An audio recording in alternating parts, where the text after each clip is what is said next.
नमस्कार, news point लेकर हाजिर हूं मैं राजीव। दोस्तों, ऑपरेशन सिंदूर का जितना सियासी फायदा लेने की कोशिश नरेंद्र मोदी कर रहे हैं, उतना उनका नाम खराब होता जा रहा है। विपक्ष शुरुआत से ही मांग कर रहा है कि एक विशेष सत्र संसद का रखा जाए ताकि सरकार पूरी बात सदन में रखे। लेकिन मोदी जी न जाने किन कारणों से, किन वजहों से विपक्ष का सामना करने से बच रहे हैं। न वो सर्वदलीय बैठक में आए, आपने देखा, न विशेष सत्र बुलाया, और न नेता प्रतिपक्ष राहुल गांधी समेत दूसरे नेताओं ने जो सवाल पब्लिकली पूछे थे, सार्वजनिक तौर पर पूछे थे, उनका कोई जवाब नरेंद्र मोदी ने दिया। मोदी का रवैया रेत में सिर घुसाने जैसा दिख रहा है, लेकिन इससे तूफान नहीं रुकता दोस्तों, क्योंकि मोदी चुप हैं, मगर चीफ ऑफ डिफेंस स्टाफ यानी सीडीएस जनरल अनिल चौहान ने तो बता दिया है। वो बता रहे हैं कि 7 मई से 10 मई के बीच क्या क्या हुआ। आज पुणे में फ्यूचर वॉर एंड वॉरफेयर ये सब्जेक्ट था। इस सब्जेक्ट पर आयोजित एक सेमिनार में सीडीएस जनरल अनिल चौहान ने कहा है कि 9 मई की देर रात करीब 1 बजे पाकिस्तान की मंशा 48 घंटे में भारत को घुटनों पर लाने की थी। पाकिस्तान ने कई हमले किए, उन्होंने इस संघर्ष को बढ़ाया। हमने तो केवल आतंकी ठिकानों पर हमला किया था। पाकिस्तान ने सोचा था कि उनका ऑपरेशन 48 घंटे चलेगा, लेकिन हमने इसे 8 घंटे में ही ध्वस्त कर दिया। ये बात, और इसके बाद उन्होंने सीधे भारत को फोन लगाया और कहा कि हम बात करना चाहते हैं। इसके बाद जनरल अनिल चौहान ने यह भी कहा कि भारत एटमी हमले यानी परमाणु हमले की धमकी बर्दाश्त नहीं करेगा। पहलगाम में जो कुछ हुआ वो हद दर्जे की क्रूरता थी। सीडीएस चौहान की इस बात से ये संकेत मिलते हैं कि भारत को एटमी हमले की धमकी पाकिस्तान की तरफ से मिली थी। अब इसकी सच्चाई क्या है ये सरकार को बताना चाहिए, लेकिन सरकार तो चुप है, मौन है। इसीलिए अब मोदी के चारों तरफ सवालिया घेरा बढ़ता जा रहा है, सवालों का घेरा बढ़ता जा रहा है। कहे तो सवालों के चक्रव्यूह में नरेंद्र मोदी फंसते जा रहे हैं। आज राहुल गांधी भोपाल में थे।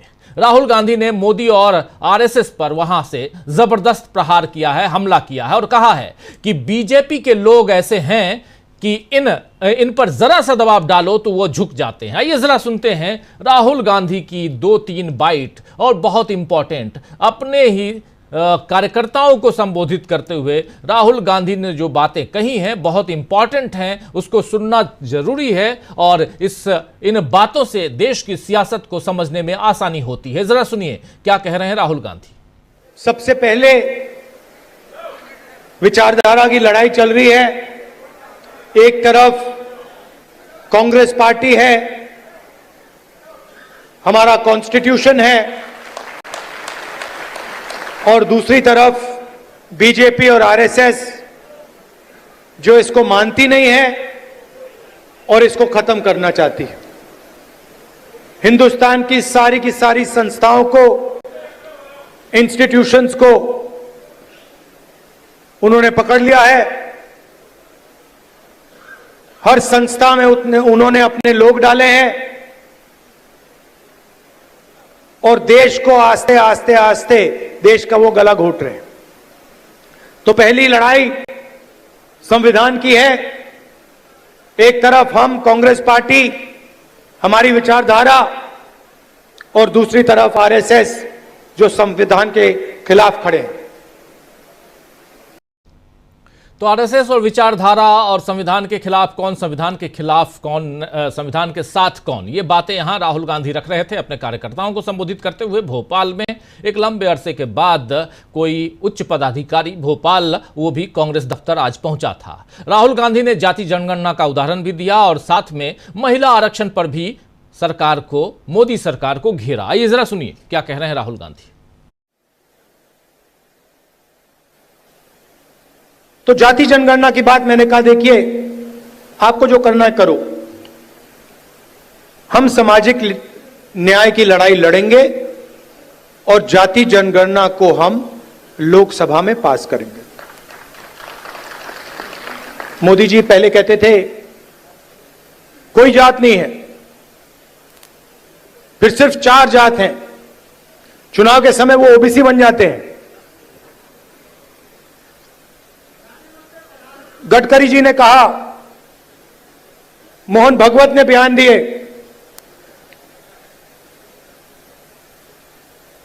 थोड़ा सा दबाव पड़ा, एकदम सरेंडर हो गए। मगर मैं इनको जानता हूं,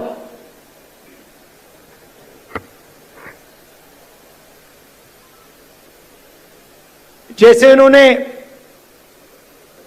महिला आरक्षण का काम किया था, वो 10 साल बाद वाला, यहां भी वही कोशिश है इनकी। ये करना नहीं चाहते हैं, ये दबाव में आकर बोल गए हैं, मगर ये करना नहीं चाहते हैं, क्योंकि ये इस देश में न्याय नहीं चाहते हैं। ये अंबानी अदानी वाला देश चाहते हैं, अरबपतियों वाला देश चाहते हैं, सामाजिक न्याय वाला देश नहीं चाहते हैं।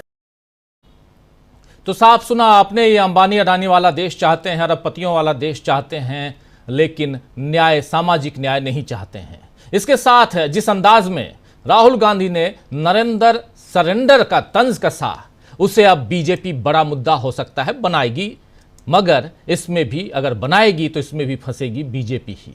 लेकिन आइए जरा सुन लेते हैं किस अंदाज में और कैसे कह रहे हैं यहां राहुल गांधी नरेंद्र सरेंडर।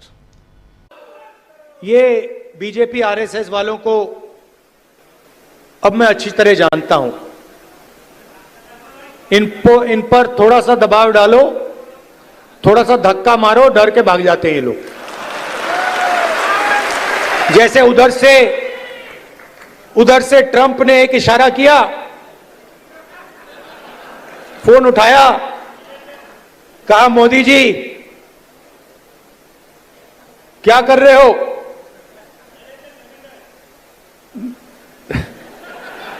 नरेंद्र सरेंडर, और जी हजूर करके नरेंद्र मोदी जी ने ट्रंप के इशारे का पालन किया।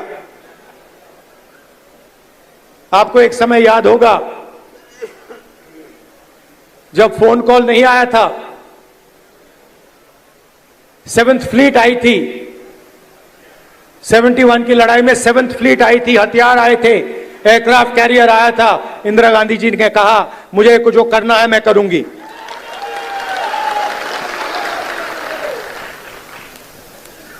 ये फर्क है, इनका कैरेक्टर है। ये सारे के सारे ऐसे हैं।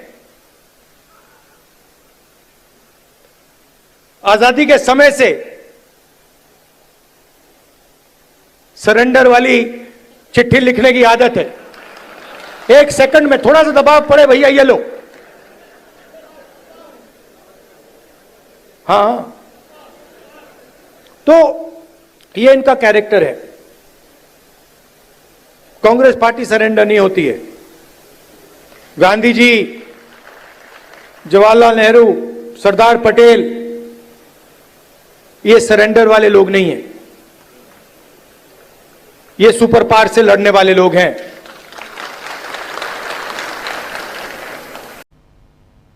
तो आपने सुन लिया सरेंडर वाले लोग कौन हैं, सरेंडर वाले लोग कौन नहीं हैं। कांग्रेस जो है वो सरेंडर वाली नहीं है और न ही किसी से डरने वाली है। और इंदिरा गांधी 71 का वार, इन सब का भी जिक्र यहाँ राहुल गांधी ने किया। अगर मोदी बता देते कि सीज फायर के लिए भारत क्यों तैयार हुआ, तो फिर उन पर ऐसे तंज नहीं कसे जाते। लेकिन बात निकलती है तो दूर तलक जाती है दोस्तों। अभी ऐसा ही दिख रहा है कि ऑपरेशन सिंदूर पर विपक्ष शांत नहीं बैठेगा, बल्कि मोदी ने तो चुप रहकर इंडिया ब्लॉक को एक साथ आने का मौका दे दिया। आज फिर से इंडिया गठबंधन के तमाम दल कॉन्स्टिट्यूशन क्लब दिल्ली में मिले और विशेष सत्र बुलाने की मांग भी सरकार से रख दी। आइए जरा सुनते हैं 16 दलों की एक बैठक आज हुई दिल्ली में, और दिल्ली के कॉन्स्टिट्यूशन क्लब में, और यहां पर 16 दल जो मिलकर बैठे इंडिया गठबंधन के, उसमें से जो दल नहीं आए वो क्यों नहीं आए वो भी उस पर भी बात करेंगे। लेकिन पहले ये सुनते हैं कि इस बैठक के बाद दीपेंद्र हुड्डा ने क्या कुछ कहा है, ये सुन लीजिए। आज 16 विपक्षी दलों ने संयुक्त रूप से एक चिट्ठी लिखी है प्रधानमंत्री जी को और मांग करी है कि संसद का एक विशेष सत्र बुलाया जाए, जिस सत्र के माध्यम से हम एक और तो देश की फौज के पराक्रम को नमन करें, उनका धन्यवाद करें, और दूसरी ओर ये बात हम एक एक बात को बिंदुवार रूप से सरकार भी अपना पक्ष रखे। ऑपरेशन सिंदूर, उसके बाद अमेरिका द्वारा घोषित सीज फायर, और उसके बाद दुनिया में जो सारे हमारे दल संसदीय प्रतिनिधिमंडल गए हैं, और ये देखा जाए क्या हम पाकिस्तान को अलग थलग करने में दुनिया में सफल हो पाए हैं, और क्या अगर नहीं कुछ कमियां रही हैं तो कैसे क्या आगे कूटनीति बने, देश एक स्वर में बोले। क्यों अमेरिका बार बार जो घोषणा कर रहा है सीज फायर की और उसको क्लेम को कर रहा है, उसका जो जवाब देश को देना हो तो संसद के माध्यम से जवाब दिया जाए।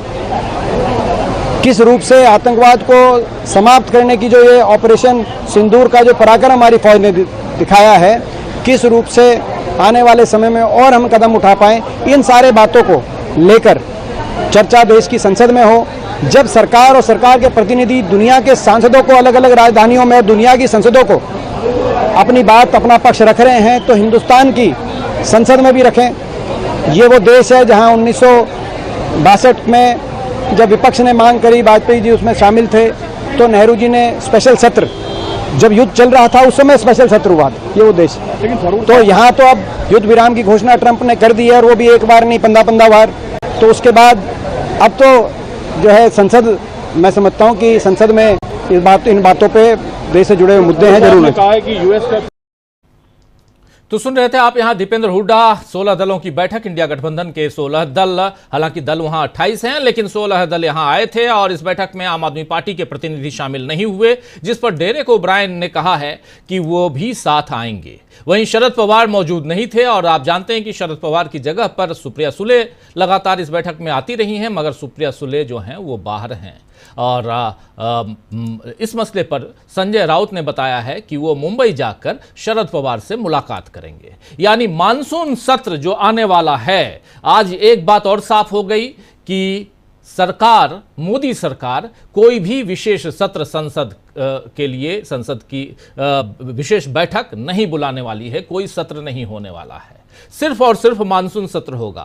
25 और 26 जून को जो एक विशेष सत्र की बात चली थी, ये खबर आई थी, उसको भी कैंसिल कर दिया गया, खारिज कर दिया गया है। और शायद दबाव है नरेंद्र मोदी पे कि अगर वो 25 और 26 तारीख को 2 दिन के लिए बुलाते हैं विशेष सत्र, जिसमें इमरजेंसी के 50 साल पर अगर बात होती है, तो बात वहां पर ऑपरेशन सिंदूर की भी होगी, और इस पर विपक्ष उन्हें छोड़ेगा नहीं। इसीलिए शायद यहां पर साफ साफ नरेंद्र मोदी की सरकार की तरफ से आज बता दिया गया है कि कोई भी विशेष सत्र नहीं बुलाया जाएगा, मानसून सत्र बुलाया जाएगा। यानी मानसून सत्र से पहले इंडिया गठबंधन को एक साथ आकर साथ बैठने का मौका नरेंद्र मोदी ने बना दिया है। यह अपने ही पैरों पर कुल्हाड़ी मारने जैसा है।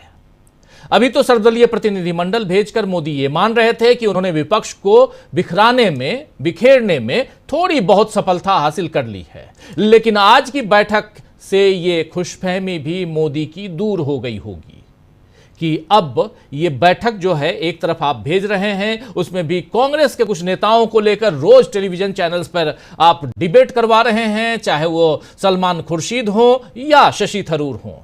हर डिबेट में इन्हीं दोनों का नाम आता है, आप देख लीजिए। उसके अलावा कुछ जो बाइट्स आते हैं वो ऐसे आते हैं जिसको आप देखेंगे तो आपको तकलीफ होगी। गए तो हैं आप कहाँ, भारत में 26 लोग मारे गए, और उसके बाद उस आतंकी घटना के बाद आप दुनिया को अपनी तरफ आकर्षित करने के लिए आप वहाँ बैठ के गाना गा रहे हैं, हंसी मजाक कर रहे हैं। करने क्या गए हैं? क्या मौज मस्ती करने गए हैं? ये सवाल भी देश की जनता पूछ रही है। तो आइए दोस्तों, आज चर्चा करेंगे कि